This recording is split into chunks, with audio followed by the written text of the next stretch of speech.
Sparks flying this week between the United States and Iran after Iran's military attacked 3 commercial ships in the Strait of Hormuz.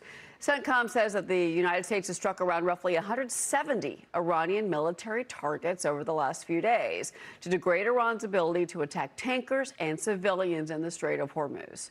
Even as U.S. and Iranian forces traded strikes this week, President Trump in a Truth Social post says that the United States has agreed to continue talks, but has also told Iran in no uncertain terms that the ceasefire is over. Meanwhile, Britain, France, and other NATO allies are moving minesweepers towards the strait to clear out the critical crude choke point. NATO members also are ramping up their defense spending after the NATO summit earlier this week. They are touting $50 billion in procurements from defense companies of member nations following the summit in Ankara, Turkey. Joining me now to dissect it all, discuss it all, the former U.S. ambassador to NATO, Kurt Volker. Ambassador, it's so great to have you on the program. And, you know, I think just the general question here, just from your macro view, is this how diplomacy works? This back and forth that we've got right now between ourselves and the Iranians? Well, you know, what I would say is diplomacy works when the forces underneath it are leading in the right direction. Right now, we're kind of at a stalemate with Iran. It doesn't take much for them to deny access to the Strait of Hormuz. And we don't want to go to a full-scale war for regime change. So we're both kind of stuck. Excuse me, never sneezed on air before. Thank you. So we're both kind of stuck. We don't want to go to a full-scale war. The Iranians don't either. They're willing to try to squeeze the Strait of Hormuz, but if we push hard, like we're doing with airstrikes right now, they'll back off. We'll have this lower level of activity go on for a while, and then they'll try to squeeze again. And this is going to go on for several months, I think, at least until we get past the midterms. Several months past the midterms. That's an interesting political observation for many reasons. But, you know, one of the things with our NATO partners I thought was interesting was, I mean, we heard this in President Trump's first term, the pressure that he was putting on NATO, you know, shore up your financial contributions to NATO. You know, he was tired of being the piggy bank for our NATO allies. At the same time, you do have the Russian incursions against, of course, Ukraine. I'm going to get to that in a second because I know you've got that background. But in general, what did you make of the fact that our NATO partners said not only were they going to up defense spending to Europe and buy from European and U.S. companies, but then they also said that they were going to help with minesweeping. That seems a successful strategy for the president. This is very significant. So I think President Trump should be taking a victory lap here. He's very rough on our allies. He's very aggressive, criticizes them a lot. But the results speak for themselves. You now have $1 trillion being spent on European defense by European allies that they weren't spending when he first took office in 2017. That's a lot of money. And the trend line is moving further in that direction. So lots of them are spending more.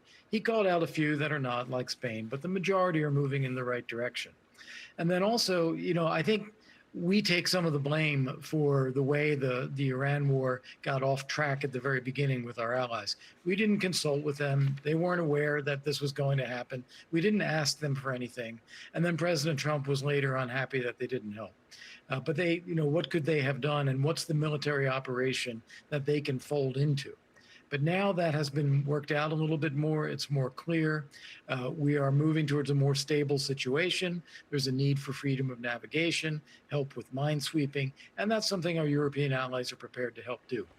You served as U.S. ambassador to NATO from 2008 to 2009, but you also were the U.S. special representative for Ukraine. So I want to get your take on what we're seeing with Vladimir Putin and with Zelensky. Obviously, President Trump had that meeting with President Zelensky this week, and he's giving him technology for the first time, something that they had not really wanted, the United States has really never done, handing over this Patriot technology to the Ukrainians. What did you make of that?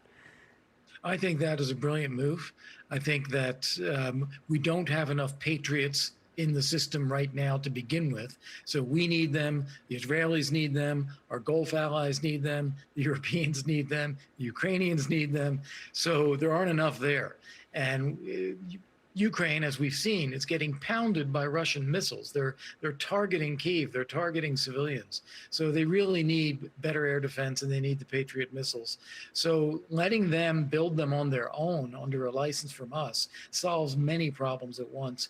It'll help Ukraine with air defense. It'll put more Patriots into the system so there's less pressure on the global demand, and it'll be a revenue stream for some of our U.S. companies. Well, also, one of the things that we've seen, and this has been kind of under discussion, and we've gotten some hints, if you will, from the Secretary of War, Pete Hegseth, that we're going to see some troop drawdowns out of Europe. Some military units that were supposed to be headed to Europe were stopped. What is your prediction here? And is that the right move, really, just right. In a general sense? Yeah, so look, the right way to do this is to let the military assess what are the missions that we expect our military forces to be able to do now and in the future. What are the threats that we face?